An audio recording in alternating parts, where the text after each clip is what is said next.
12ই রবিউল আউয়াল কেন্দ্র করে ঈদে মিলাদুন নবী কখন থেকে শুরু হলো? বুঝে থাকলে বলেন, নবী দুনিয়া থেকে বিদায় নেওয়ার কয়শো বছর পর্যন্ত এটা ছিল না? 604। কত? 604 হিজরিতে যেই বিষয়টা হয়েছে, নবী দুনিয়া থেকে বিদায় নেওয়ার 604 বছর পর্যন্ত যেটা ছিল না, আপনি যদি এটা পালন করেন তা আমরা আর আপনারা কি বলতে পারি বলেন? আপনি বলবেন না হুজুর আপনি কইলেও না, আমি এটা করবই। তা আমি শুধু আপনার মহব্বতের সাথে এতটুকু বলি, 604 হিজরি পর্যন্ত পৃথিবীতে কেউ পালন করে নাই। মহব্বতের সাথে বলি আপনিও পালন করেন না। কত হিজরি? কোন দেশ? শহরের নাম মসুল, বাদশার নাম আবু সাইদ। যেই হুজুরি দিয়ে শুরু করছে তার নাম আবুল খাত্তাব। এই সাইনবোর্ড লাগবে, নাহলে এটা শুরু হবে না। সাইনবোর্ড এটা লাগবে। বাদশাও বুঝছে যে টুপিদারি সাইনবোর্ড ছাড়া এই কাম শুরু করা যাবে না। এই জন্য দেখবেন এই বেদাত যারা করে এরাও মূলে একজন টুপিদারিওয়ালা রাখে। এটা না রাখলে তো হবে না। এটা সাইনবোর্ড, এটা কিবোর্ড। 604 হিজরিতে ইরাকের মসুল শহরে বাদশাহ আবু সাইদ মুজাফফর সর্বপ্রথম আবুল খাত্তাব ওমর ইবনে দিহিয়া এই ব্যক্তির মাধ্যমে সর্বপ্রথম ঈদে মিলাদুন নবীর প্রচলন করে।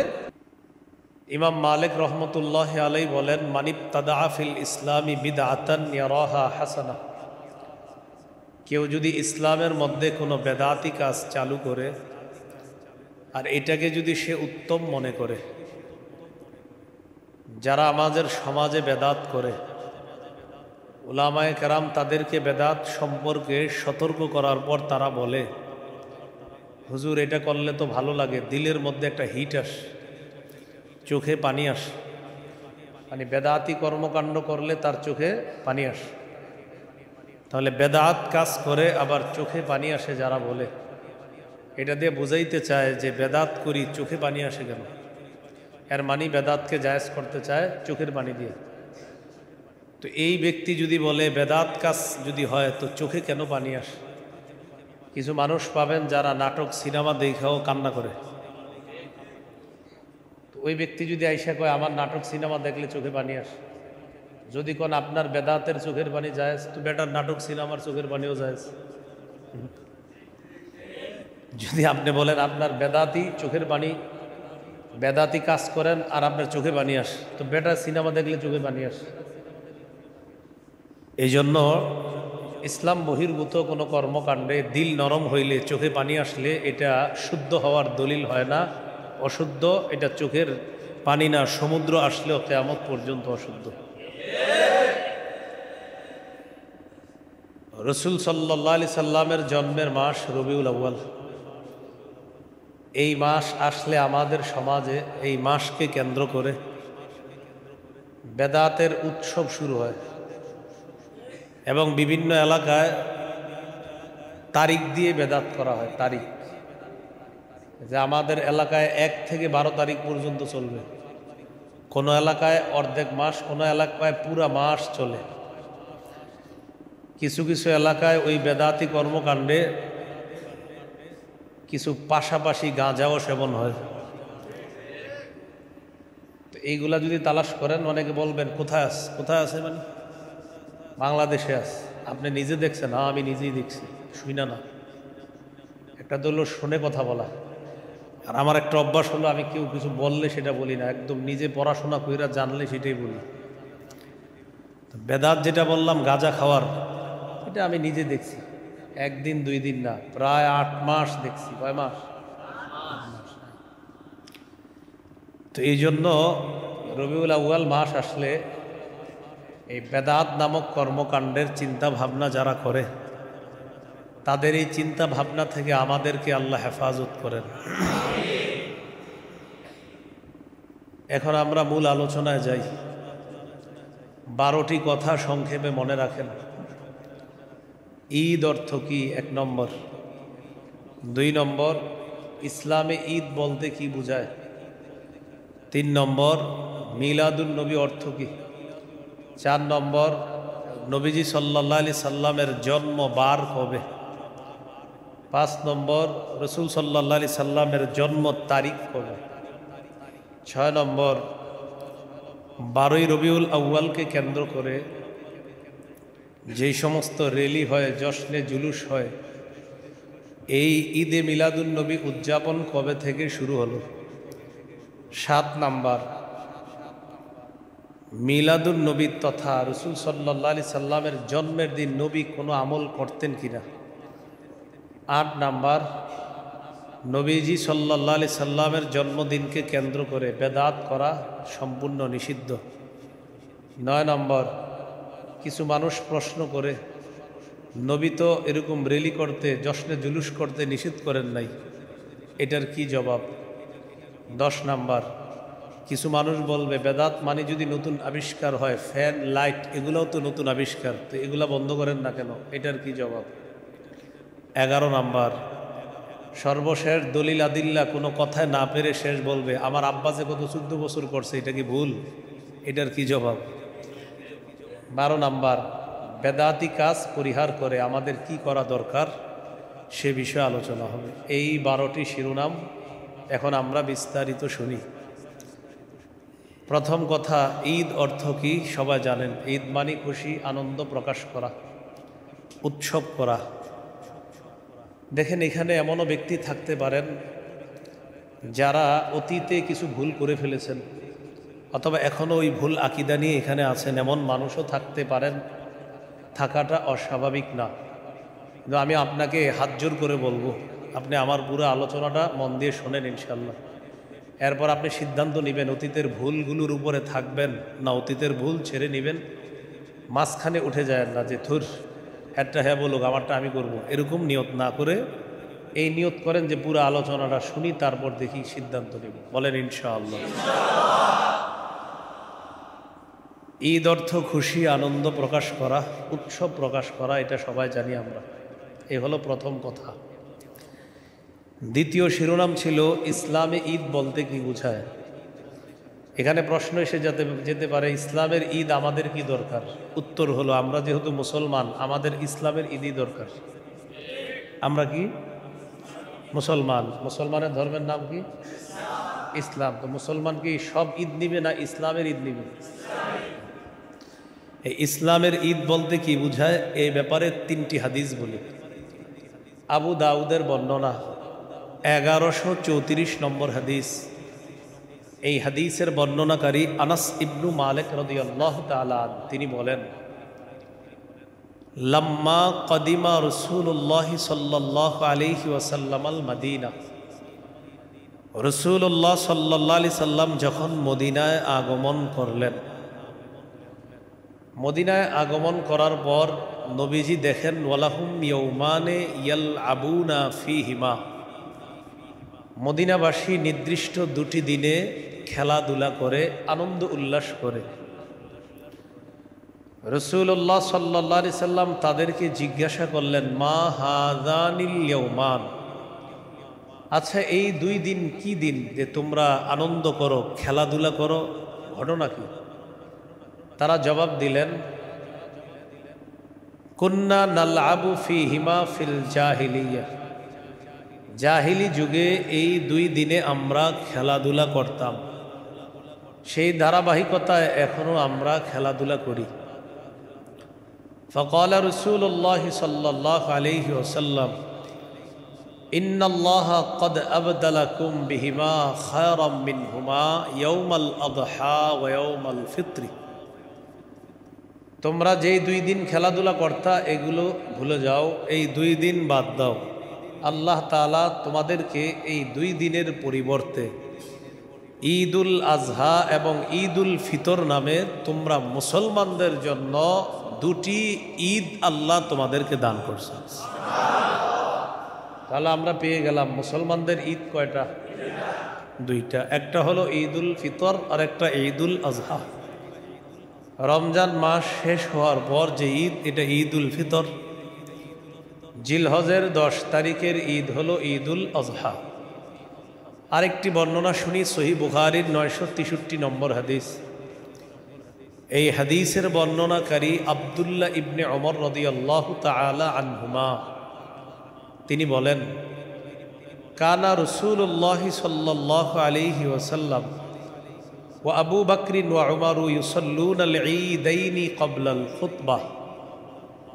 রাসূলুল্লাহ সাল্লাল্লাহু আলাইহি ওয়াসাল্লাম, আবু বকর এবং আমার বাবা উমর, এই তিনজন নবী আবু বকর এবং ওমর তারা সকলেই খুতবার আগে 2 ঈদের নামাজ পড়তেন। ঈদের নামাজ তো খুতবার আগেই হয়। খুতবার আগে কয় ঈদের নামাজ পড়তেন? তাহলে কয় খুশির দিনের নামাজ পড়তেন? তাহলে মুসলমানদের ঈদ কয়টা? আবু দাউদের 1148 নম্বর হাদিস। এই হাদিসের বর্ণনাকারী জাবের ইবনু সামুরা রাদিয়াল্লাহু তাআলা তিনি বলেন, সাল্লাইতু মা'আন নবী সাল্লাল্লাহু আলাইহি ওয়াসাল্লাম, আমি রাসূলুল্লাহ সাল্লাল্লাহু আলাইহি সাল্লামের সাথে আদায় করেছি গায়রা মাররাতিন ওয়ালা মাররাতাইনি আল ঈদাইনি বিগাইরি আযানিন ওয়ালা ইকামা, আজান ইকামত ছাড়া একবার দুইবার নয়, অসংখ্য অগণিতবার আমি রাসূলুল্লাহ সাল্লাল্লাহু আলাইহি সাল্লামের সাথে 2 ঈদের নামাজ আদায় করছি। নামাজ আদায় করা এটা আজকে আমার বয়ানের উদ্দেশ্য না। আমার বয়ানের উদ্দেশ্য ঈদ কয়টা, এটা বলেন ঈদ কয়টা হলো এখানে? কয় ঈদের নামাজ পড়ছে নবী? কয় ঈদের নামাজ পড়ছে? আবু বকর ওমর রাদিয়াল্লাহু আনহুমা কয় ঈদের নামাজ পড়ছে? নবীজি 2 দিন দেখছে মানুষ খুশি প্রকাশ করে, ওই 2 দিনের পরিবর্তে মুসলমানদের ঈদ কয়টা বলছে? 2টা। এই হলো ইসলামের ঈদ। তো আমি বলছি মনে মনে এই কথা বললেন না যে আপনি আপনারটা বলেন, আমি অতীত থেকে আরেকটা ঈদ পালন করছি, এটা আমি করবো। আল্লাহর হস্তে এই মানসিকতা আইলেন না। নবী হাদিসে 2 ঈদ শিখাই দিলেন, কেন আপনি আরেক ঈদ পালন করবেন?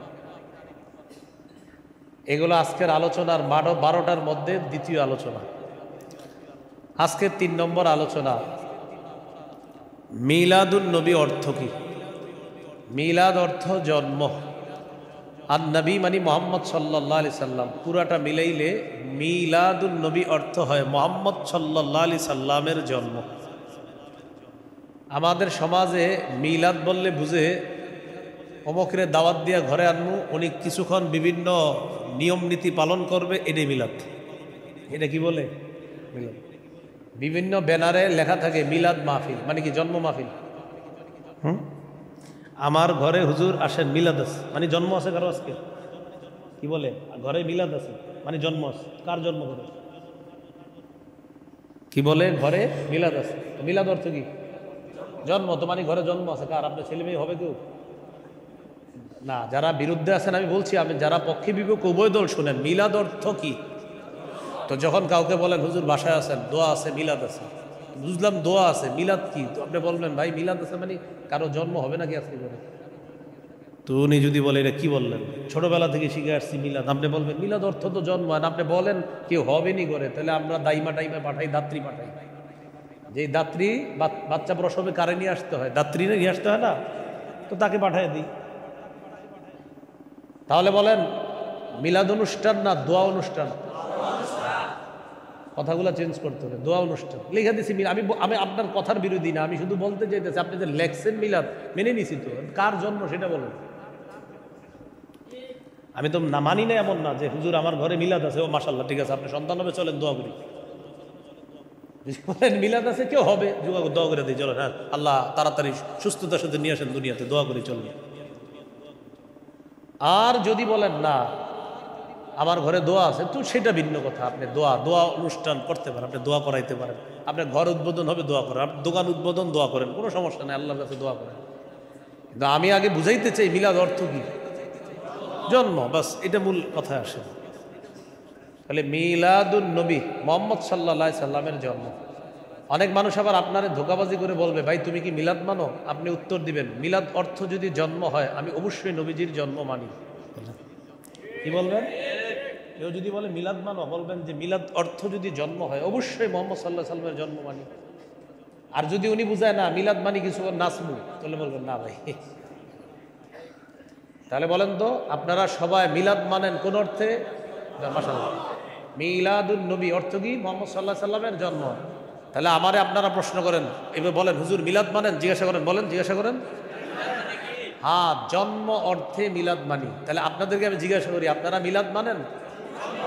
হ্যাঁ, এইভাবে পুরোটা বলবেন, না ধোঁকাবাজ ধোঁকা দিবে। কি বলবেন?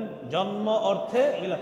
মানে হে কেন বলবে জানেন? এরকম একজনে নিয়ে আসবে, আইনা দলিল দিবে তাই সে বললো ভাই তুমি মিলাদ মানো, তা আপনি যদি বলেন হ্যাঁ, উনি আবার আপনার পছন্দ করেন, ও অমুকে মানে তো আমি মানবো না। আপনার মানানোর উদ্দেশ্য কিন্তু নাচানাচি, মনে মনে এর উদ্দেশ্য নাচানাচি। তখন আপনি জবাবটা এইভাবে দিবেন, যদি আপনার কোনো আত্মীয় স্বজন নিয়ে আসবে বলবে আচ্ছা আপনি কি মিলাদ মানেন, আপনি তো টেনশনে পড়বেন, আরে মিলাদ মানে তো নবীজির জন্ম, এটা তো পৃথিবীর সব মুসলমান মানে। আপনি তখন বুদ্ধি করে বলবেন মিলাদ অর্থ জন্ম, জন্ম অর্থে মিলাদ, মিলাদ অর্থ জন্ম, যদি হয় এটি উদ্দেশ্য অবশ্যই আমি মিলাদ দেব। এরপরে হ্যাঁ আপনারা বলবে ভাই আজকে এইভাবে জবাব দিলেন কেন, জন্ম অর্থে মিলাদ মানেন, বলবেন নাচানাচি অর্থে মিলাদ মানি। আল্লাহ আমাদেরকে কথাগুলা বুঝে শুনে মানুষের কথার জবাব দেওয়ার তৌফিক দান করেন। আপনারা মিলাদ মানেন কোন অর্থে? তো মিলাদুন নবী মুহাম্মদ সাল্লাল্লাহু আলাইহি সাল্লামের জন্ম, এইগুলো 3 নম্বর আলোচনা। 4, নবীজি সাল্লাল্লাহু আলাইহি সাল্লামের জন্ম বার কবে? যেমন আজকে কি বার না, কথা হলো আজকে শুক্রবার, কালকে শনিবার, এরকম বার, জন্ম বারটা কবে? মুসনাদে আহমদ হাদিসের কিতাব, এই কিতাবের 4 নম্বর খণ্ড 172 নম্বর পৃষ্ঠা হাদিসে আছে ওলিদা রাসূলুল্লাহ সাল্লাল্লাহু আলাইহি সাল্লাম ইয়াউমাল ইসনাইন, রাসূলুল্লাহ সাল্লাল্লাহু আলাইহি সাল্লাম সোমবার দিন জন্মগ্রহণ করেছেন। কিবারে? তাহলে একটা বিষয় আমরা একমত হয়ে গেলাম, নবীজির জন্ম কিবার? 5 নম্বর আলোচনা, নবীজির জন্ম তারিখ কবে? 4 নম্বরে জানলাম জন্ম বার কবে, এখন জন্ম তারিখ কবে। এই কথা মনে রাখবেন যে জন্ম তারিখ নিয়ে মতভেদ আছে। জন্ম তারিখ নিয়ে কি আছে? আমি 8টা মতভেদের কথা বলি। দেখেন, 2 রবিউল আউয়াল, 8ই রবিউল আউয়াল, 9 রবিউল আউয়াল, 10ই রবিউল আউয়াল, 12ই রবিউল আউয়াল, 17ই রবিউল আউয়াল, রবিউল আউয়ালের 8 দিন বাকি থাকতে রমজানের 12 তারিখ। এই 8টা অভিমত বলুন। হ্যাঁ, এই 8টা মত আছে নবীর জন্মের ব্যাপারে। কেউ বলেছেন 2 রবিউল আউয়াল, কেউ বলেছেন 8, কেউ বলেছেন 9 রবিউল আউয়াল, কেউ বলেছেন 10ই রবিউল আউয়াল, কেউ বলেছেন 12ই রবিউল আউয়াল, কেউ বলেছেন 17ই রবিউল আউয়াল, কেউ বলেছেন রবিউল আউয়ালের 8 দিন বাকি থাকতে নবীর জন্ম, কেউ বলেছেন রমজানের 12 তারিখে নবীর জন্ম। এটা কিন্তু নতুন শুনছেন, রমজানের 12। তো যারা বলছে তাদের প্রত্যেকেরই দলিল আছে, কিছু দলিল দুর্বল, কিছু দলিল গ্রহণযোগ্যই না, সবারই দলিল আছে। আল বিদায়া ওয়ান নিহায়া নামক কিতাবে আল্লামা মুহাম্মদ ইবনে কাসির রহমতুল্লাহি আলাইহি সবগুলাকে দুর্বল প্রমাণ করে 3টাকে আলোচনায় আনছে। কয়টা বলেন? 2, 8, 12, এই 3টা তারিখকে আলোচনায় আনছে উনি। 2 রবিউল আউয়াল, 8ই রবিউল আউয়াল, 12ই রবিউল আউয়াল। তাহলে আমরাও 3টে আলোচনা করি, মন দিয়ে শুনেন। 1 নম্বর 2 রবিউল আউয়াল। 2 রবিউল আউয়াল এটা গ্রহণযোগ্য বর্ণনা না। কেন গ্রহণযোগ্য না সেটা আমি বলছি।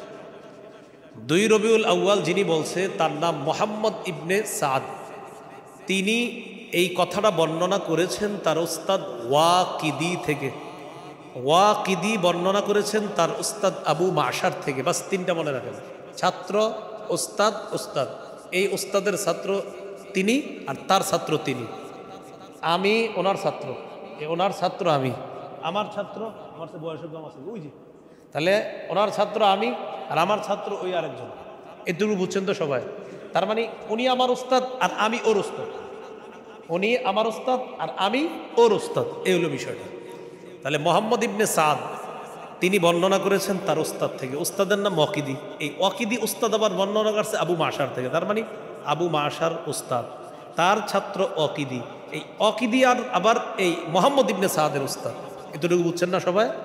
উস্তাদ ছাত্র, আবার উস্তাদ ছাত্র, উস্তাদ ছাত্র, আবার তিনি উস্তাদ তিনি ছাত্র। এখন দেখেন এই যে 2 জন ওয়াকিদি এবং আবু মাশার, এই আবু মাশার তিনি বলেন ওলিদা রাসূলুল্লাহ সাল্লাল্লাহু আলাইহি সাল্লাম ইয়াউমাল ইসনাইন লিলাইলাতাইনি খালাতা মিন শাহরি রবিউল আউয়াল। নবী সাল্লাল্লাহু আলাইহি সাল্লাম রবিউল আউয়ালের 2 তারিখে জন্মগ্রহণ করেছেন। তাহলে আমরা উস্তাদদের দিকে আসি। আবু মাশার নামক উস্তাদ বলছে এই কথাটা, আর তার থেকে বর্ণনা করছে ওয়াকিদি। এখন এই 2 জনের ব্যাপারে মুহাদ্দিসিনে কেরাম কি বলে দেখি। ওয়াকিদি জেনেই তার ব্যাপারে ইবনে হাজার আসকালানি রহমতুল্লাহি আলাইহি বলেন মাতরুকুন মাআসিআতি ইলমিহি, তার অনেক এলেম থাকার পরেও সে গ্রহণযোগ্য না। কি বলছে?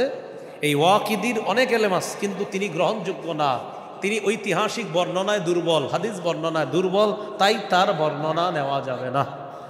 বুঝলাম ওয়াকিদির বর্ণনা নেওয়া যাবে না। এবার ওয়াকিদির উস্তাদ আবু মাশার, তার ব্যাপারে মুহাদ্দিসিন ইকরাম বলেন দাঈফুন, তিনি হলেন দুর্বল। তাহলে একজন পরিত্যাজ্য আর একজন দুর্বল। দেখেন, এই উস্তাদ যিনি উনি দুর্বল, আর উস্তাদের ছাত্র যিনি তিনি পরিত্যাজ্য। তো যেই বর্ণনার সূত্রে, এটা কয় সূত্র, তার থেকে আমি, আমার থেকে তিনি, এটা কয় সূত্র। সূত্রের মধ্যে দুইজন ব্যক্তি এমন, দুজনের ব্যাপারেই অভিযোগ আছে, একজন দুর্বল আর একজন পরিত্যক্ত, একজন দুর্বল আর একজন পরিত্যক্ত। এই দুইজন এই সূত্রে থাকার কারণে 2 রবিউল আউয়ালের এই তারিখ গ্রহণ করা যায় না। তাই 2 রবিউল আউয়ালের বর্ণনাটি নিতান্তই দুর্বল। রয়ে গেল 8 এবং 12। এটা মন দিয়ে শুনেন, 8 তারিখেরটা। 8 তারিখে রসুলের জন্ম সাল্লাল্লাহু আলাইহি সাল্লাম। এটা বুঝার আগে একটু আমার সাথে একটু বলেন, কাবা ঘরে যে হামলা চালাইছে, ছোটবেলা থেকে একটা ঘটনা শুনছেন, কোন বাহিনী জানি? হস্তি বাহিনী। কোন বাহিনী? হস্তি বাহিনী। আলাম তারা কাইফা ফাআলা রাব্বুকা বিআসহাবিল ফিল। এই আসহাবুল ফিল মানে হলো হস্তি বাহিনী। তারা কাবার উপরে হামলা চালাইছে। এটা ছোটবেলা থেকে আমরা অনেকে, মা গল্প শোনাইতেন, বাবা শোনাইতেন। তো যাই হোক, এরকম আমরা শুনে শুনে বড় হয়েছি। এই ব্যাপারে সারা পৃথিবীর সকল ঐতিহাসিক একমত। বলেন আমার সাথে, ঐতিহাসিকগণ এই ব্যাপারে একমত যে বছর হস্তি বাহিনী কাবায় হামলা চালায়, সেই বছর রাসূলুল্লাহ সাল্লাল্লাহু আলাইহি সাল্লাম জন্মগ্রহণ করেছেন। তাহলে একটা ব্যাপারে নিশ্চিত হয়ে গেলাম, হস্তি বাহিনী যে বছর কাবায় হামলা চালায় ওই বছর নবীর জন্ম। এ ব্যাপারে ঐতিহাসিকগণ প্রায় সকলে একমত। তাহলে আপনাদেরকে আমি একটু জিজ্ঞাসা করি, বলেন তো, হস্তি বাহিনী যে বছর কাবায় হামলা চালাইছে ওই বছর কার জন্মের ব্যাপারে সমস্ত ঐতিহাসিক একমত? বলেন তো, রসুলের জন্ম এমন একটা বছর হয়েছে যে বছরটার ব্যাপারে সবাই একমত। ওই বছরটারে কি বছর বলে? হস্তি বাহিনী। একটু মনে থাকবে তো?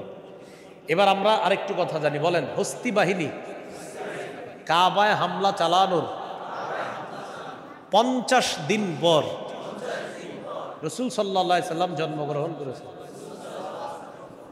তাহলে এবার দেখি, পরীক্ষা করি। বলেন তো, কোন বছর নবীর জন্ম? এই ব্যাপারে একমত সবাই, যে বছর। আচ্ছা, বলেন তো, হস্তি বাহিনীর হামলার কয়দিন পর নবীর জন্ম? এবার দেখি হামলাটা কবে হয়েছে, ওই তারিখটা বের করলে জন্ম তারিখটা বের করা যাবে। মুহররমের 13 দিন বাকি থাকতে কাবার উপর হস্তি বাহিনী হামলা চালায়। কোন মাসের? তাহলে মুহররমের 13 দিন নেন। পরের মাস সফর, সফরের 30 দিন নেন। 30 আর 13 43। সফরের পরের মাস রবিউল আউয়াল। রবিউল আউয়ালের প্রথম 7 দিন যাওয়ার পর যে সূর্যটা ডুববে, ডুবার পরেই কিন্তু 8ই রবিউল আউয়াল। সূর্য ডুবার পরেই কিন্তু আপনার আরবি তারিখ শুরু হয়। যেমন আজকে সূর্য ডুবে গেছে না, এই কালকের তারিখ আজকে শুরু হয়ে গেছে, আরবি তারিখ। রমজান মাসের তারাবি কি আগামীকাল পরে না আজকে শুরু করেন? হ্যাঁ, এই তো মাশাআল্লাহ বুঝে আসছে। তাহলে আরবি মাসটা ওই সূর্য ডুবার পর থেকেই শুরু হয়ে যায়। তাহলে 13 দিন মুহররমের, সফরের 30 43, রবিউল আউয়ালের 7 দিন, সাথে 43 আর সাথে কত? তাহলে 50 দিন গিয়া হয় 8ই রবিউল আউয়াল। অতএব আল্লাহ রসুলের জন্ম কতই রবিউল আউয়াল? এই ব্যাপারে প্রায় সকল বিদগ্ধ ওলামায়ে কেরাম একমত যে বিশুদ্ধ বর্ণনা অনুযায়ী আল্লাহ রসুলের জন্ম 8ই রবিউল আউয়াল। এটা বিশুদ্ধ অভিমত। কেউ কেউ বলেন গাণিতিক হিসাবে রসুল সাল্লাল্লাহু আলাইহি সাল্লামের জন্ম হলো 9 রবিউল আউয়াল। কত? তাহলে এটা একটা বলবেন যে 8 অথবা 9, এই দুইটা তারিখ বিশুদ্ধ হওয়ার ব্যাপারে প্রায় অনেক বিদ্বান একমত। বলেন তো, কয় তারিখ কয় তারিখ? 8 এবং 9 বিশুদ্ধ। এই বিশুদ্ধ তো হওয়ার ব্যাপারে 8 অথবা 9 তারিখে নবীজির জন্ম। গাণিতিক হিসাবে বলে 9, আর ওই যে হস্তি বাহিনীর বছরের হিসাবে বললাম আমরা কত? 8। এই 8 অথবা 9 রসুল সাল্লাল্লাহু আলাইহি সাল্লামের জন্ম, এটি প্রসিদ্ধ অভিমত এবং বিদগ্ধ ওলামায়ে কেরাম নির্ভরযোগ্য আলেমদের অভিমত এটাই। রয়ে গেল 12ই রবিউল আউয়াল। প্রথমে একটা বাংলা শিখেন আমার সাথে, বলেন 12ই রবিউল আউয়াল নবীজির জন্ম। এই কথাটি প্রসিদ্ধ হলেও বিশুদ্ধ নয়। 8 অথবা 9 নবীজির জন্ম বিশুদ্ধ হলেও প্রসিদ্ধ নয়। কি বললাম? 8-9 বিশুদ্ধ, প্রসিদ্ধ হয় নাই। 12 হলো প্রসিদ্ধ, বিশুদ্ধ হয় নাই। 12টা কেন প্রসিদ্ধ এটাও বলতেছি একটু পরে শুনেন। যেমন কোরআনের 6666টি আয়াত, এই কথাটি প্রসিদ্ধ। কোরআনের 6236টি আয়াত, এই কথা বিশুদ্ধ। তাহলে বিশুদ্ধ আর প্রসিদ্ধ এই দুইটা বাংলা মনে রাখলে সারা জীবন চলতে অনেক সহজ হবে। আপনার অনেকে এসে বুঝাবে, এই মিয়া বুঝো এটা কিছু, এত কাম অমুকে তুমুকে করছে, এটা কি ভুল? আপনি বলবেন, ও এটা প্রসিদ্ধ হতে পারে, বিশুদ্ধ কিনা এটা একটু হুজুরে জিজ্ঞেস করিস। আপনারা দলিল দিবে, অমুকে করছে তমুকে করছে, এগুলো ভুল, এত এত কাজ করছে মিয়া, জানো না দুনিয়া ব্যাপী এটা প্রসিদ্ধ হয়ে গেছে। আপনি বলবেন, ও আচ্ছা প্রসিদ্ধ হয়ে গেছে বিষয়টা না। আরিফ বিন হাবিব আসছিল, সে বলছে প্রসিদ্ধ আর বিশুদ্ধ দুইটা আলাদা বাংলা। আচ্ছা আচ্ছা একটু থামেন, একটু মসজিদের ইমাম সাহেবের কদি সাহেবের কাছে যাই। যাওয়ার পরে আমি একটু জিজ্ঞাসা করে আছি, হুজুর উনি তো বলতেছে বিষয়টা প্রসিদ্ধ, তো আমি জানতে চাই এই বিষয়টা কি। তো হুজুরে আপনারে বলে দিবে যে ওটা কি প্রসিদ্ধ না বিশুদ্ধ। তাহলে কয়টা বাংলা আমরা জানলাম? দুইটা, একটা প্রসিদ্ধ আর একটা বিশুদ্ধ। 8-9 বিশুদ্ধ, আর 12ই রবিউল আউয়াল প্রসিদ্ধ। আচ্ছা, 12ই রবিউল আউয়ালের বর্ণনা এটাও আছে, বর্ণনাটা আগে শোনেন, আমি পড়ি আপনারা শোনেন, দেখেন পুরাটা মন দিয়ে শোনেন। আন সাঈদ ইবনে মিনা আন আফফান ইবনে মুসলিম আন জাবির ইবনে আব্দুল্লাহ ওয়া আব্দুল্লাহ ইবনে আব্বাস রাদিয়াল্লাহু আনহুমা ওলিদা রাসূলুল্লাহ সাল্লাল্লাহু আলাইহি ওয়াসাল্লাম ইয়াউমাল ইসনাইন আস-সানি আশারা মিন শাহরি রবিউল আউয়াল। সাঈদ ইবনে মিনা, ওই আগের কথাটা আবার মনে রাখবেন, ওই যে উস্তাদ থেকে ছাত্র, ছাত্র থেকে উস্তাদ। সাঈদ ইবনে মিনা তিনি তার উস্তাদ আফফান ইবনে মুসলিম থেকে বর্ণনা করেন। তিনি দুই প্রসিদ্ধ সাহাবী জাবের এবং আব্দুল্লাহ ইবনে আব্বাস রাদিয়াল্লাহু আনহুমা থেকে বর্ণনা করেন, রাসূলুল্লাহ সাল্লাল্লাহু আলাইহি সাল্লামের জন্ম 12ই রবিউল আউয়াল। কতই রবিউল আউয়াল? আচ্ছা, তাহলে দুইজনের নাম বলছিলাম, সাঈদ আরেকজনের নাম আরেকজনের নাম আফফান। খালি এতটুকু মনে রাখবেন, সাঈদ আরেকজনের নাম বলেন সবাই। ছাত্রের নাম সাঈদ, ওস্তাদের নাম আফফান।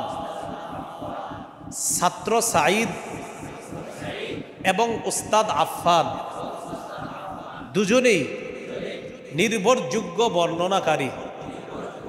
বলেন, প্রশ্ন হলো নির্ভরযোগ্য দুজন বর্ণনাকারী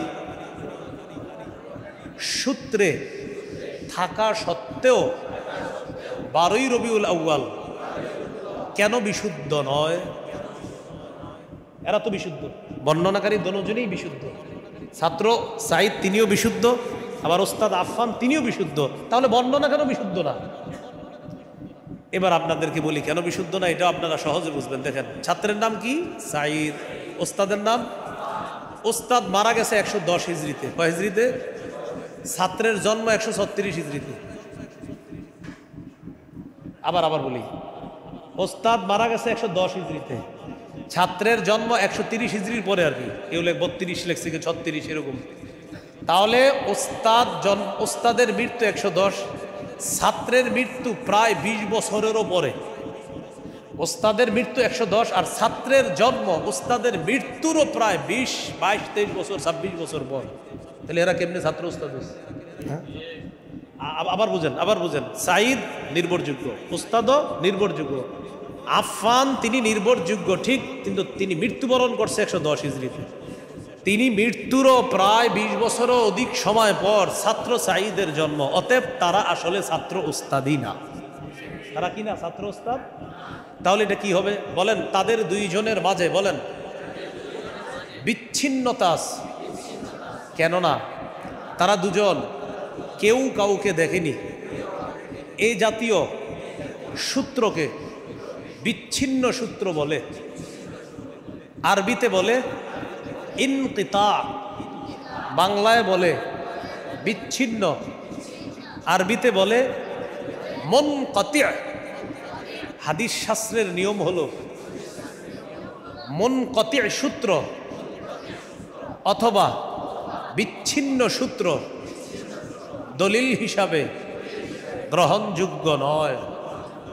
তাহলে 12ই রবিউল আউয়াল বিশুদ্ধ, বর্ণনাকারীও বিশুদ্ধ। মজার ব্যাপার হলো দুই বর্ণনাকারী বিশুদ্ধ হওয়া সত্ত্বেও তাদের দুইজনের মাঝে সাক্ষাৎই হয় নাই। তাহলে তিনি তার থেকে কিভাবে বর্ণনা করলেন? মাঝখানে কেউ ঝামেলা করছে, এই ঝামেলার কারণেই 12ই রবিউল আউয়াল এই কথাটি প্রসিদ্ধ হলেও বিশুদ্ধ নয়। আল্লাহ জানে, আলেম ছাড়া অন্যরা বুঝছেন তো।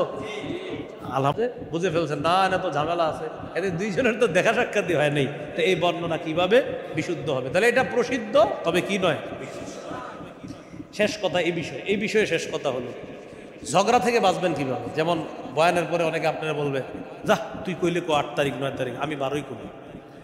এরকম যাতে ঝগড়া আপনাদের মাঝে না হয়, এরকম একটা বুদ্ধি দিতে পারি আপনাদেরকে। বুদ্ধিটা দিমু? আমার আপনারা আগে একটা প্রশ্ন করেন এইভাবে যে নবীর জন্ম কবে, খালি এই প্রশ্নটা করেন, বলেন নবীর জন্ম। এবার আমি উত্তর দিই, 8 থেকে 12ই রবিউল আউয়ালের মাঝে যে কোনো একদিন। 8 থেকে 12ই রবিউল আউয়ালের মাঝে যে কোনো একদিন নবীজি সাল্লাল্লাহু আলাইহি ওয়াসাল্লামের জন্ম, এটা নিশ্চিত। তাহলে আর ঝগড়া হলো, হ্যাঁ ঝগড়ার চেষ্টা করি, হ্যাঁ এটা কয় না, একটু অন্যটা কয় না, অন্যটা কইলেই তো চিন্তা করবো একটু কথা টথা পেঁচাই।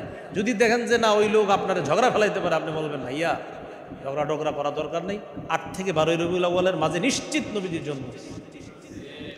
তাহলে আর কোনো ঝগড়া টগড়া হবে না।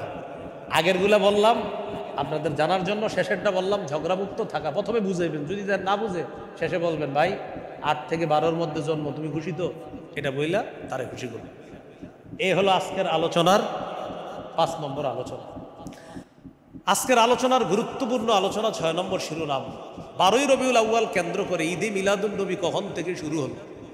এখানেও আপনারা কিছু বিষয় শিখে রাখতে হবে। বলেন, ইরাক দেশের মসুল শহরে বাদশাহ আবু সাঈদ মুজাফফর সর্বপ্রথম আবুল খাত্তাব ওমর ইবনে দিহিয়া নামক জনৈক আলেমের মাধ্যমে 604 হিজরিতে সর্বপ্রথম ঈদে মিলাদুন নবীর সূচনা করে। বুঝে থাকলে বলেন, নবী দুনিয়া থেকে বিদায় নেওয়ার কয়শো বছর পর্যন্ত এটা ছিল না? 604। কত? 604 হিজরিতে যেই বিষয়টা হয়েছে, নবী দুনিয়া থেকে বিদায় নেওয়ার 604 বছর পর্যন্ত যেটা ছিল না, আপনি যদি এটা পালন করেন তা আমরা আর আপনাদের কি বলতে পারি বলেন? আপনি বলবেন না হুজুর আপনি কইলেও না, আমি এটা করবই। তো আমি শুধু আপনার মহব্বতের সাথে এতটুকু বলি, 604 হিজরি পর্যন্ত পৃথিবীতে কেউ পালন করে নাই। মহব্বতের সাথে বলি, আপনিও পালন করেন না। কত হিজরি? কোন দেশ? শহরের নাম মসুল, বাদশার নাম আবু সাইদ, যেই হুজুরি দিয়ে শুরু করছে তার নাম আবুল খাত্তাব। এই সাইনবোর্ড লাগবে, নাহলে এটা শুরু হবে না। সাইনবোর্ড এটা লাগবে। বাদশাও বুঝছে যে টুপিদারি সাইনবোর্ড ছাড়া এই কাম শুরু করা যাবে না। এই জন্য দেখবেন এই বেদাত যারা করে এরাও মূলে একজন টুপিদারিওয়ালা রাখে। এটা না রাখলে তো হবে না। এটা সাইনবোর্ড, এটা কিবোর্ড। 604 হিজরিতে ইরাকের মসুল শহরে বাদশাহ আবু সাঈদ মুজাফফর সর্বপ্রথম আবুল খাত্তাব ওমর ইবনে দিহিয়া এই ব্যক্তির মাধ্যমে সর্বপ্রথম ঈদে মিলাদুন নবীর প্রচলন করে। এই জন্য এগুলো বেদাত, এগুলো আমরা করব না। বলেন ইনশাআল্লাহ। আজকের 7 নম্বর আলোচনা, গুরুত্বপূর্ণ আলোচনা। এটা শোনার আগে ওই আবুল খাত্তাব নামক যে হুজুরটার নাম বললাম, ওনার ব্যাপারে একটু শুনি। আবুল খাত্তাব যিনি শুরু করছেন, ওনার ব্যাপারে বুখারী শরীফের ব্যাখ্যা গ্রন্থ যিনি লেখছেন, ইবনে হাজার আসকালানী রহমতুল্লাহ আলাই, তিনি বলেন এই আবুল খাত্তাব লোকটা কাসিরুল ওয়াকিআতি ফিল আইম্মাতি ওয়াস সালাফি মিনাল উলামা, তিনি পূর্ববর্তী উলামায়ে কেরামের প্রচুর সমালোচনা করত। এই লোকটা, এই আবুল খাত্তাব, এই লোকটার আরো ভয়ঙ্কর স্বভাব ছিল, শাদীদুল কিবরি, প্রচণ্ড দাম্ভিক টাইপের ছিল, অহংকারী ছিল। আর মুতাহাবিনান, দুর্বল অলস টাইপের ছিল। আরেকটা খারাপ স্বভাব ছিল খবিসুল লিসান, মুখের ভাষা ছিল খুব খারাপ। এজন্য আপনারা লক্ষ্য করে দেখবেন এই বিষয়গুলা কেন্দ্র করে আমাদের অনেক মহব্বতের মানুষ আমাদেরকে ইঙ্গিত করে লাখ লাখ শ্রোতাদের সামনে অনেক কিছু বলে, বলার পর যখন দলিল টলিল দিতে না পারে, সর্বশেষ অস্ত্র হিসাবে আমাদের দেশের বড় বড় আলেমদের নাম, আল্লামা আহমদ শফী রহমতুল্লাহ আলাই সহ আরো বড় বড় আলেমদের নাম নিয়ে দলিলে না পাইরা সর্বশেষ তারা গালাগালি করে। না ঠিক বলছেন, ঠিক আছে, কিন্তু আমি একটা মজার তথ্য দিই। আমি একদিন চিন্তা করলাম, আচ্ছা গালি দেয় কেন এরা? সর্বশেষ তখন আমি খুঁজে পাইলাম এটার আবিষ্কারক যিনি ছিলেন তার স্বভাব ছিল গালি দেওয়া, তাই বংশ পরম্পরায় উত্তরাধিকার সূত্রে তারাও গালি দেয়। ওই যে শুরুতে গালি সূত্র, ওই যে প্রথমে এটা আবিষ্কারক যিনি, ওই হযরত খালি গালি দিত আলেমদেরকে, উনি আলেমদেরকে প্রচন্ড গালি দিত। তো এই জন্য দেখবেন আমরা যারা কথা বলি তখন দেখবেন আমাদেরকে একটা শব্দ বলে ওয়াহাবি, এগুলা বইলা তখন সর্বশেষ কি বলে গালি দেয়। তো আপনারা টেনশনে পড়ে যান মাঝে মাঝে, ছি ছি এত বড় একটা গালি দিল, আজকে থেকে আর টেনশন করেন না, ওনাদের গুরুজি যিনি তিনি গালি দিতেন। তো এই জন্য তারা গালি দেয়। আমি কিন্তু কর্কশ ভাষায় বলি না, আমি সুন্দরভাবে বলছি। গুরুজি কি দিতেন? এটা ইতিহাসের কিতাবে আছে, খুলে দেখেন। গুরুজি গালি দিতেন, তাই তারা গালি দিলে এখন আর আশ্চর্য হই না। প্রথমে আশ্চর্য হয়েছিলাম যে গালি দেখেন, তো পরে যখন ইতিহাস পাইলাম আমি আলেমদেরকে বলছি, ওলামায়ে কেরামদেরকে বলছি, হযরত আপনারা কষ্ট নিয়েন না। কেন? আমি বলি এটা তো উত্তরাধিকার বংশ পরম্পরা গালি, এটা আপনি টেনশন নিয়েন না। হ্যাঁ, এটা ওই যে প্রথমে যিনি করছে তিনি গালি দিতেন, তাই তারাও গালি দেন। তাহলে আমরা দলিল দিব না গালি দিব? দলিল। আমরা দলিলে না গালিতে? দলিলে। এইসব দলিল না পারলে সর্বশেষ গালি। বলবে এই করবো সেই করবো, ফাড়ায় ফেলবো, এমন করে ফেলবো। আপনি বলবেন, আপনাদের সামনে বললে বলবেন হুজুর সব ঠিক আছে, দলিল দেন। আপনি এগুলাতে করেন দলিল দেন, শেষে একটা দলিল দেয় নবী প্রেমে দলিল লাগে না। দলিল দেয় কি? দলিল দেয়? হ্যাঁ, এটা হলো আরেকটা এটা এদের মূল দলিল, নবী প্রেমে কি লাগে না। এই জন্য সমাজে অনেক লোকরে আপনি দাওয়াত দিবেন, ভাই নামাজে চলেন, যান। আপনারা বলবে যান, একদিন দুই দিন তিন দিন বললে ভাই চলেন না, আল্লাহরে মহব্বত করেন না, রসুলকে মহব্বত করেন না, চলেন নামাজে। তখন উনি একটা জবাব দেয়, হয়তো আপনাদের এলাকায় পাবেন এমন লোক, এই মিয়া নবী প্রেম তোমার মাঝে বেশি আছে, নামাজ রোজা না পড়লো রসুলের প্রেম আছে ভিতরে। এখন হাদিস কি বলে দেখি। সহিহ মুসলিমের বর্ণনা, এক ব্যক্তি এক সাহাবী রসুল সাল্লাল্লাহু আলাইহি সাল্লামের খেদমত করছে। খেদমত করার পর রসুল সাল্লাল্লাহু আলাইহি সাল্লাম বললেন, সাল, তুমি কিছু চাও, যা চাইবা তাই পাবা। ওই সাহাবী বুদ্ধি করে বললেন, ইন্নী আসআলুকা মুরাফাকাতাকা ফিল জান্নাহ। তিনি বললেন, ইয়া রাসূলুল্লাহ, আমি জান্নাতে আপনার সাথী হতে চাই। কি পরিমাণ বুদ্ধি চিন্তা করছেন। আমাদেরকে যদি এই যুগে জিজ্ঞাসা করতেন হুজুর কিছু চান, আমি তো হুজুর মানুষ না, আমি মনে করতাম 10 তলা বাড়ি হইলে সুন্দর। সাহাবী বুদ্ধি করে বললেন, আমি জান্নাতে আপনার পাশে থাকতে চাই। নবীজি অবাক হয়ে প্রশ্ন করলেন, গায়রা যালিকা, অন্য কিছু চাও না? অন্য কিছু চাই না, এটাই চাই, আমি জান্নাতে আপনার পাশে থাকতে চাই। তারা আখিরাত চিন্তা। নবীজি আমল শিখাইয়া দিলেন, ওই আমল সবাই করবো তো ইনশাআল্লাহ। তিনি বললেন, আইন্নি আলা নাফসিকা বিকাসরাতিস সুজুদ, বেশি বেশি নামাজ পড়বা, রুকু করবা, সেজদা করবা। যত নামাজ, যত রুকু, যত সেজদা করবা, জান্নাতে আমার তত কাছাকাছি থাকতে পারবে। এ কয় নামাজ না পড়লেও প্রেম আছে, নবী কয় নামাজ ধরলে প্রেম আছে। তাহলে নামাজ ছেড়ে নবী প্রেম না নামাজ ধরে নবী প্রেম? চিন্তা করছেন কিভাবে ধোকাটা দেয়। আপনি বলবেন চান্দু নামাজ ছাইরা নবী প্রেম হয় না, বলবে কিভাবে? বলবেন নবী হাদিসে বলছে, জান্নাতে আমার কাছে থাকতে চাও, নামাজ পড়ো। আল্লাহ কোরআনে বলছে, উসজুদ ওয়াক্তারিব, সেজদা করো আমার কাছাকাছি আসো, সেজদা করো কাছাকাছি আসো। দুইটা বাংলা আমার সাথে বলেন, বলেন আল্লাহর কাছাকাছি হওয়ার সর্বশ্রেষ্ঠ উপায় নামাজ। নবীর কাছে থাকার, জান্নাতে নবীর কাছাকাছি থাকার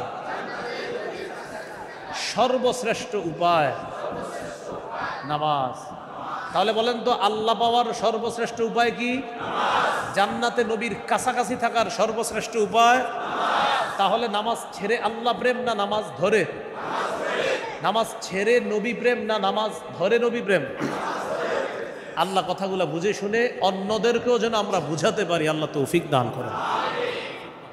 তাহলে এই গেল 6 নম্বর আলোচনা, যে এই ঈদে মিলাদুন নবী এগুলা 604 হিজরি থেকে, এজন্য আমরা এগুলা পালন করি না, এগুলা বেদাত।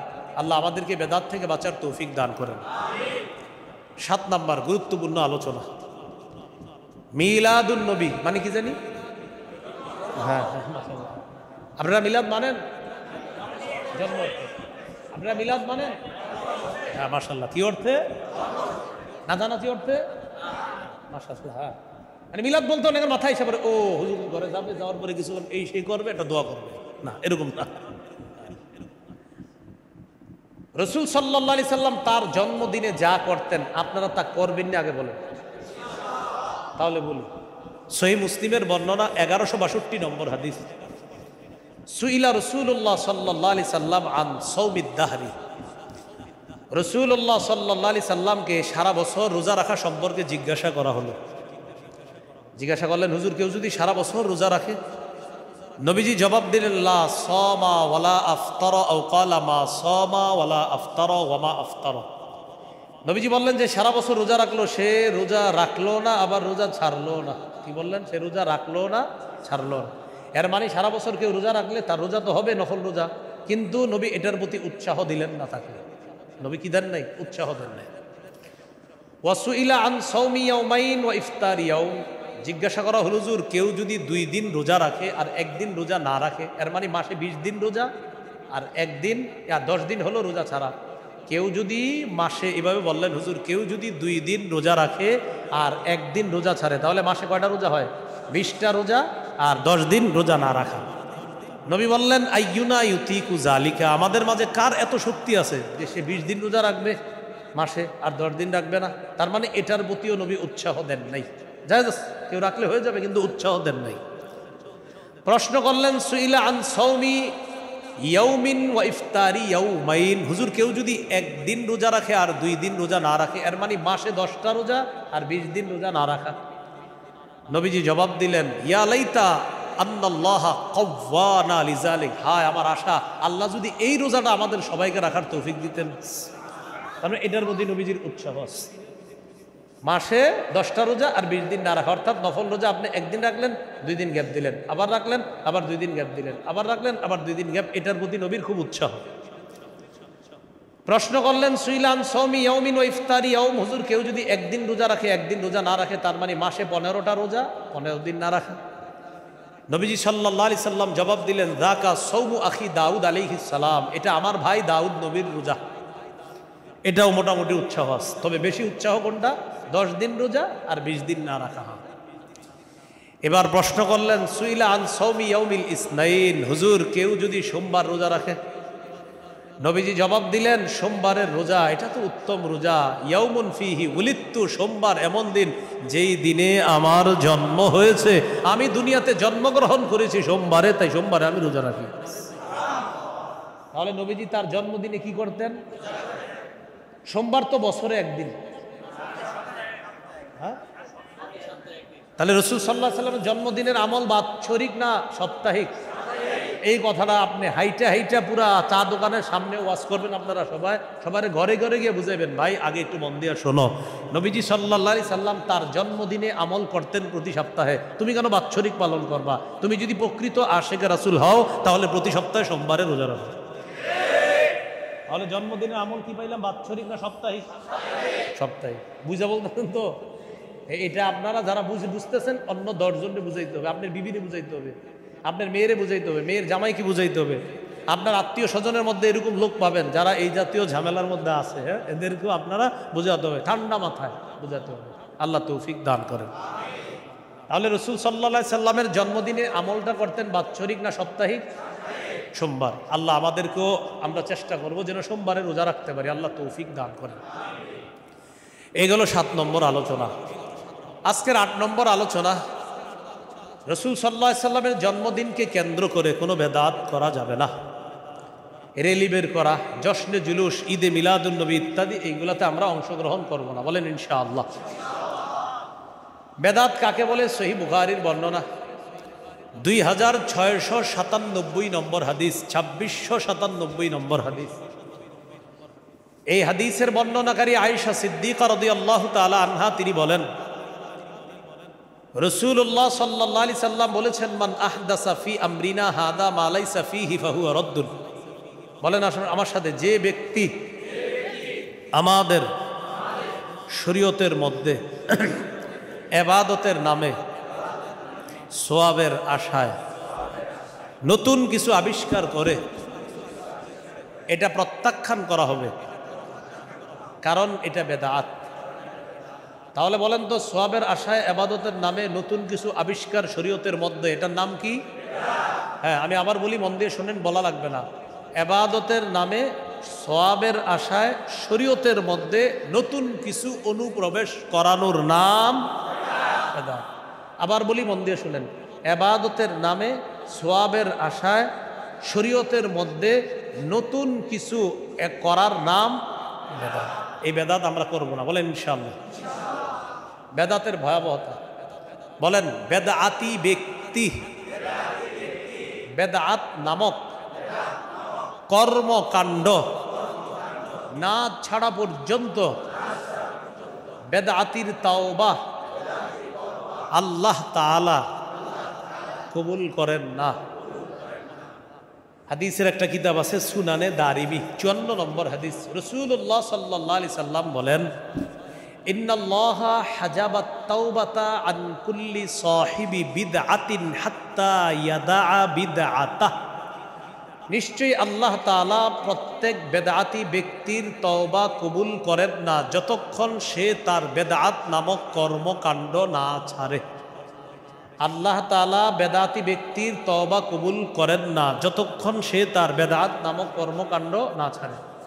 বেদাতি ব্যক্তি যদি বলে আস্তাগফিরুল্লাহ আস্তাগফিরুল্লাহ আস্তাগফিরুল্লাহ আস্তাগফিরুল্লাহ, নবীজি কয় তওবা কবুল হবে না, তওবা কবুল হবে না, তওবা কবুল হবে না, তওবা কবুল হবে না বেদাত না ছাড়লে, তওবা কবুল হবে না বেদাত না ছাড়লে, তওবা কবুল হবে না বেদাত না ছাড়লে। বেদাত ছাড়তে হবে। আপনি বেদাতের সাগরের মধ্যে ডুইবা পড়তেছেন, আস্তাগফিরুল্লাহ আস্তাগফিরুল্লাহ, নবীজি কয় না না না না, তওবা কবুল হবে না, আগে বেদাত ছাড়ো। বেদাতের আরেকটা ভয়াবহতা, বেদাতি ব্যক্তি হাউজে কাউসারের পানি থেকে বঞ্চিত। সহিহ বুখারীর 6583 6584 নম্বর হাদিসে আছে, রাসূলুল্লাহ সাল্লাল্লাহু আলাইহি সাল্লাম বলেন, আনা ফারাতুকুম আলাল হাউজ, কিয়ামতের ময়দানে আমি আগে আগে হাউজে কাউসারের পারে চলে যাব তোমাদেরকে পানি পান করানোর জন্য। মান মাররা আলাইয়া শারিবা, আমার সামনে দিয়ে আমার যে উম্মত অতিক্রম করবে সে কাউসারের পানি পান করবে। ওয়ামান শারিবা লাম ইয়াজমা আবাদা, আমার উম্মত এক ঢোক জমজমের পানি পান করবে, সে আর কখনো পিপাসার্ত হবে না। সুম্মা লা ইয়ারিদান্না আলাইয়া আকওয়ামুন আ'রিফুহুম ওয়া ইয়া'রিফুনানি, এরপর আমার সামনে একদল আসবে যাদেরকে আমি চিনব, তারাও আমাকে চিনবে, আমি তাদের নবী, তারা আমার উম্মত, আমি চিনব, তারাও চিনবে। তো নিয়ম অনুযায়ী আমার উম্মতকে আমি পানি পান করাবো। সুম্মা ইউহালু বাইনি ওয়া বাইনাহুম, যখন আমি তাদেরকে পানি পান করাবো দেখবো আমার মাঝে আর তাদের মাঝে একটা প্রতিবন্ধকতা সৃষ্টি করা হয়েছে। নবীজি তো টেনশনে পড়ে যাবে, আরে আমার উম্মতকে আমি পানি পান করাবো না, ঘটনা কি? আকুলু ইয়া রব্বি ইন্নাহুম মিন্নি, আমি বলবো আল্লাহ তারা তো আমার উম্মত।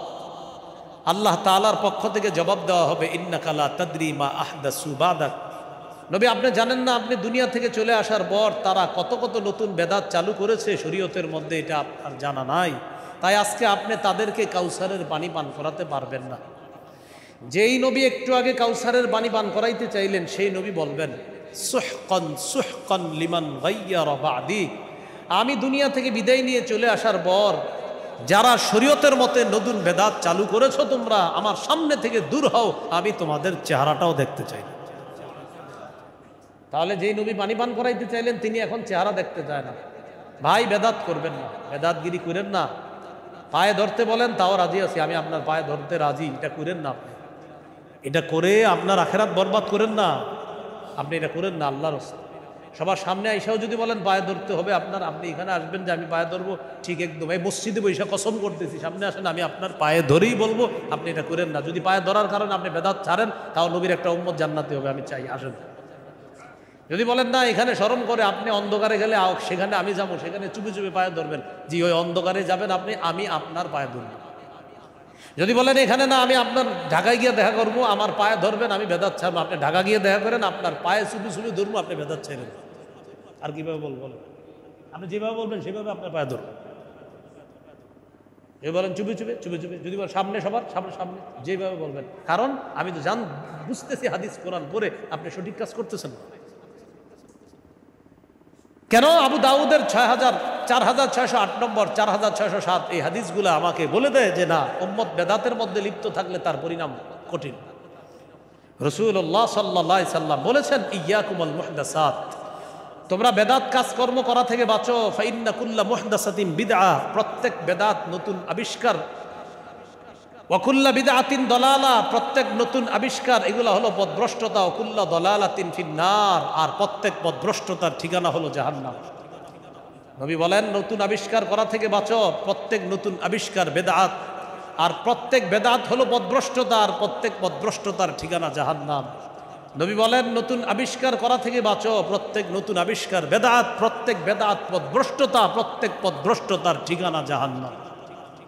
আল্লাহ আমাদেরকে বেদাত থেকে হেফাজত করেন, বেদাতি কর্মকাণ্ড করবেন না। আমি তো আজকে সামান্য বলে যাচ্ছি, আমি যাওয়ার পরে অতীতে ভুল করে থাকলে হুজুর আছে এই জায়গায়, খতিব সাহেব আছে, আশেপাশের মসজিদে আলেম ওলামারা আছে, তাদের কাছে চুপে চুপে যান, গিয়ে বলেন হুজুর আমি তো অতীতে এগুলো করছি, কেন আমি ফিরে আসতে চাই, আমি কি করব? আলেমরা আপনারে মহব্বতের সাথেই, ওনারা নিজেদের পক্ষ থেকে চা পান খাওয়াবে, সমস্যা নেই, ওনারা আপনারে বুঝাইয়া দিবে ভাইজান এগুলা বেদাত আপনি অতীতে করতেন আর করবেন না। বলেন এই মানসিকতা সবাই রাখি তো ইনশাআল্লাহ? আলেম ওলামারা বেদাত চিহ্নিত করে দিলে এগুলো থেকে বেঁচে থাকবো তো ইনশাআল্লাহ? আল্লাহ তাআলা তৌফিক দান করেন। এবার আরেকটা ভয়াবহতা শোনেন, কিছু মানুষ নিজে বেদাতি কর্মকাণ্ড করে আবার অন্য বেদাতিকে আশ্রয় দেয়। যেমন আপনাদের এলাকায় যদি বেদাতের কোনো মাহফিল হয়, এটার উদ্যোগটা নিবে কে জানেন? এলাকার কয়েকজন বেদাতি যারা বেদাতগিরি করে, তো তারা উদ্যোগ নিয়ে কি করবে? অমুকরে আনবে, আনার পর মানুষ জড়ো করবে, তাহলে নিজেরাও বেদাত করে আরেক বেদাতিকে আশ্রয় দেয়। এই ব্যাপারে নবী কি বলে শোনেন, সহিহ বুখারী 3172 নম্বর হাদিস। রাসূলুল্লাহ সাল্লাল্লাহু আলাইহি সাল্লাম বলেন, মান আহদাসা ফিহা হাদাসান আও আওয়া মুহদিসান ফাআলাইহি লানাতুল্লাহ ওয়াল মালাইকাতি ওয়ান নাসি আজমাইন। রাসূলুল্লাহ সাল্লাল্লাহু আলাইহি সাল্লাম বলেন, যেই ব্যক্তি বেদাতি কর্মকাণ্ড করে অথবা অন্য কোনো বেদাতিকে আশ্রয় প্রশ্রয় দেয়, তার উপর আল্লাহর অভিশাপ, ফেরেশতাদের অভিশাপ, সকল মানুষের অভিশাপ। তাহলে বেদাত করা আর বেদাতিকে আশ্রয় দেওয়া দুটোটাই অপরাধ। এই জাতীয় অপরাধ থেকে আমরা বেঁচে থাকবো ইনশাআল্লাহ।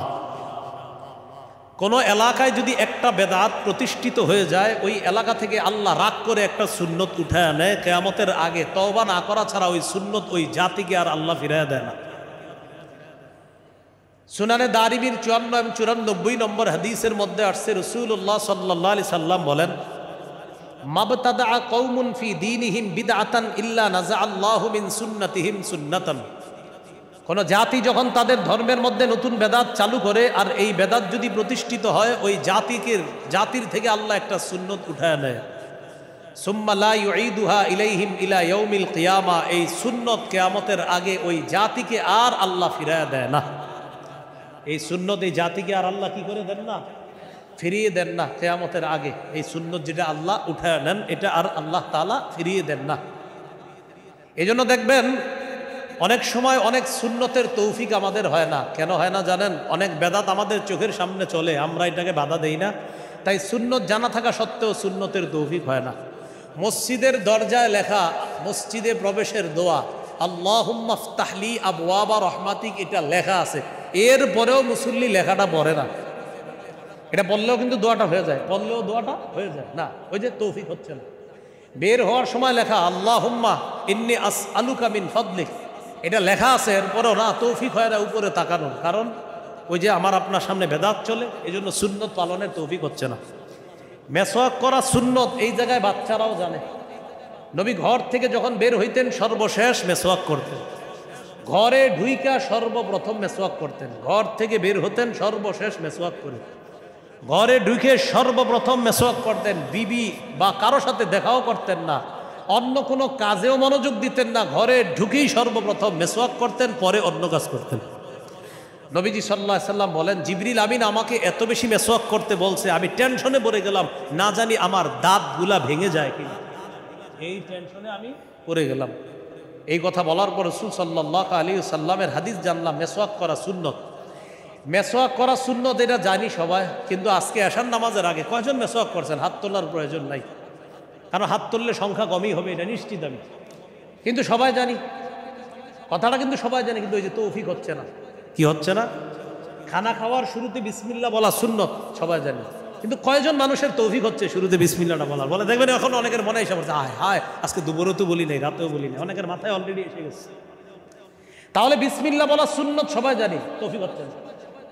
খানার শেষে আলহামদুলিল্লাহিল্লাযী আত'আমানা ওয়া সাকানা ওয়া জাআলানা মুসলিমিনা ওয়া ফি রিওয়ায়া মিনাল মুসলিমিনা, সবাই জানি, কিন্তু জানার পরে যে মাত্র বললাম, এখন আপনাদের অনেকের মাথায় আসছে, হায় হায় আমিও তো জানি, আজকে দুপুরেও পড়ি নাই, রাতেও পড়ি নাই, সকালেও পড়ি নাই। বলতে চাইলাম প্রিয় ভাইয়ারা, আমার আপনার চোখের সামনে বেদাত হয় তাই বাধা দেই না, তাই আল্লাহ তাআলা রাগ করে সুন্নত আদায়ের তৌফিক দেয় না। এই জন্য কোনো এলাকায় বেদাত প্রতিষ্ঠিত হলে এলাকার সবাই মিলে সামাজিকভাবে এই বেদাত উঠাই দিতে হবে। এটার সূচনা হয় প্রথমে একজন সালাটালা গায়ে দিয়ে এসে এলাকায় ঘুরে, ঘুরার পর হের আশেপাশে 2-3 জন ঘুরে। তা আপনি যদি জিজ্ঞাসা করেন, এই মিয়ানে কি হয়েছে, বুঝুন না, এর ভিতরে অনেক কিছু আছে সালাওয়ালার ভিতরে।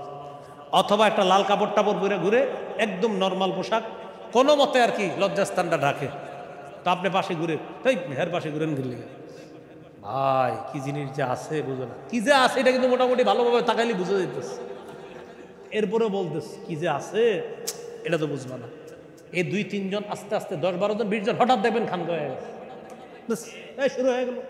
হঠাৎ কিছুদিন পরে জানবেন কি এটা কার মাজার, অমুক ল্যাংটা সার, ল্যাংটা বাবা, আরে ঘটনা কি। পরে কিছুদিন পরে আবার শুনবেন পাশে আরেকটা, কার এটা, কয় যে হ্যাঁ একটা কুত্তা পালতো কুত্তা। অর্থাৎ আমি বলছি না যে এরকম হয়েছে, কিন্তু হয়ে যায় এরকম। মানে আজীব এক কেরামত। আসছে আইসা কোনো মতে ঘুরছে এলাকায়, ওই 4-5 জন ঘুরছে, পরে লাখ লাখ হয়ে গেছে, হ্যাঁ এখন পীর, রোজাও নাই নামাজও নাই, পীর হয়ে গেছে। এইভাবে ভণ্ড পীরদের সূচনাটা এইভাবে হয়। হক্কানি আল্লাহওয়ালা যারা আছে তাদের কাছে যাবেন, এই যে দেওনার হজরত আসছে এদের কাছে, ওনাদের কাছে যাবেন।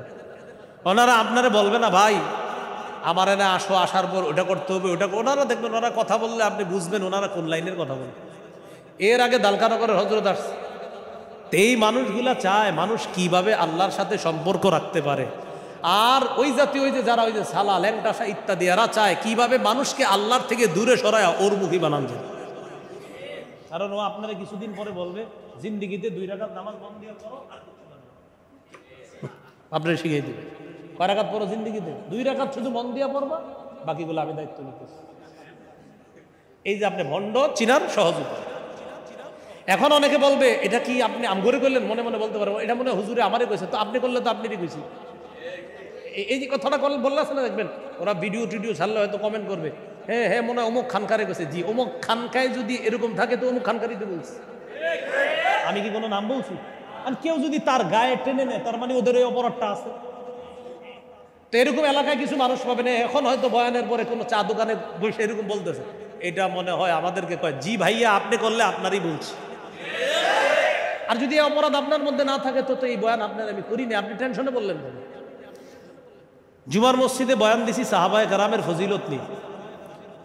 তো ওই জায়গায় একটা হাদিস বলছি যে রাসূল সাল্লাল্লাহু আলাইহি সাল্লাম বলেছেন, ইদা রাআইতুমুল্লাযীনা ইয়াসুব্বুনা আসহাবি ফাকুলু লানাতুল্লাহি আলা শাররিকুম, তোমরা যখন দেখবা আমার সাহাবীদেরকে কেউ গালি দেয় তাদেরকে মুখের উপরে বলবা তোর উপর আল্লাহর অভিশাপ।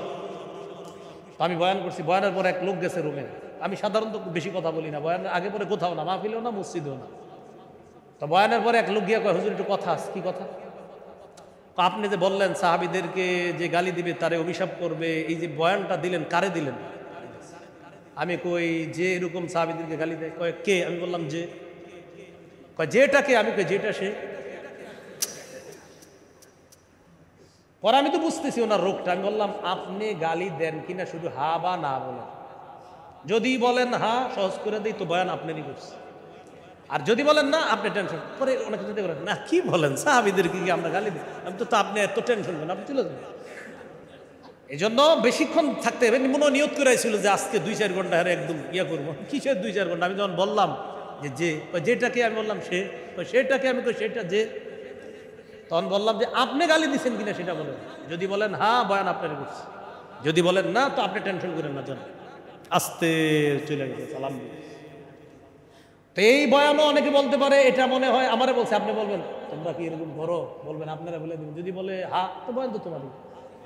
যদি বলে না, তুমি টেনশন করো না, হুজুর তোমারে করে। আল্লাহ আমাদেরকে বুঝার তৌফিক দান করে।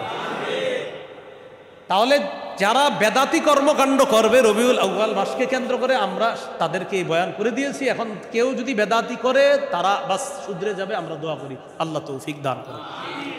9 নম্বর কথা, কেউ যদি বলে নবী তো নিষেধ করেন নাই, আপনারা নিষেধ করেন কেন? যদি বলে, জবাব, নবী পূর্ণাঙ্গ শরীয়ত রেখে গিয়েছে, এখানে নতুন কিছু যদি কেউ আবিষ্কার করে ইনি দেখতে যত বড়ই হোক এটা বেদাত। জবাব দিয়ে দিন।